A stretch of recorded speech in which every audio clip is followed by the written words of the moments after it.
फलहीनं क्रियाहीनं भक्तिहीनं सुरेश्वरी यद्भुतं मया देवी परिपूर्णं दस्तु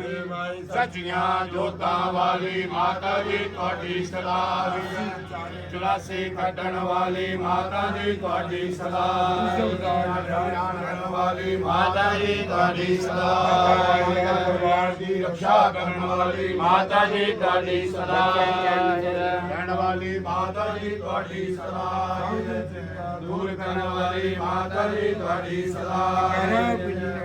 ਬੋਲ ਸਾਚੇ ਦਰਬਾਰ ਕੀ ਜੈ ਹਰ